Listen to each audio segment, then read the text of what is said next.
राजाची स्वारी एकदा एका रस्त्यावरून जात असताना रस्त्याच्या कडेला उन्हात बसलेल्या एका बैराग्याला राजाच्या शिपायांनी बाजूला होण्यास सांगितलं.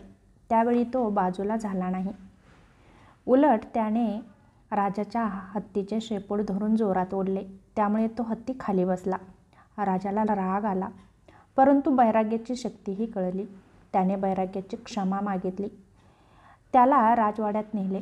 नंतर त्याच्यावर एक जबाबदारी सोपवली की गावाच्या बाहेर जे मारुतीचं मंदिर आहे तेथे रोज संध्याकाळी 6 वाजता दिवा लावायचा. बस एवढंच.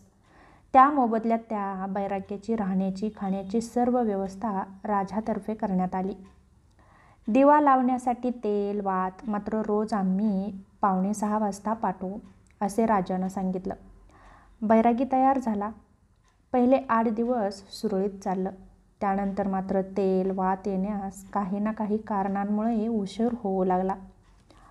बैरागी रोज काळजी करायचा की वेळेवर दिवा लागला नाही तर राजा नाराज होईल. त्यामुळे त्याची उपासना जप साधना सार काही थंडावलं आणि फक्त दिव्याची चिंता त्याला लागून राहिली.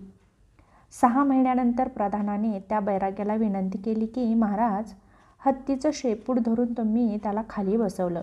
यावर लोकांचा विश्वास बसत नाही. तरी हा प्रयोग तुम्ही पुन्हा एकदा सर्व लोकांदेखत राजवाड्यासमोर करून दाखवा. बैरागी तयार झाला. हत्तीवर प्रधान बसला. बैराग्याने खूप प्रयत्न केले. सर्व शक्ती पणाला लावली, पण हत्ती काही बसला नाही. प्रधानाने विचारलं, क्यों बेटा या हत्ती? बैरागी म्हणाला, हत्ती को कैसा बिठता? बत्तीने दगा दिया.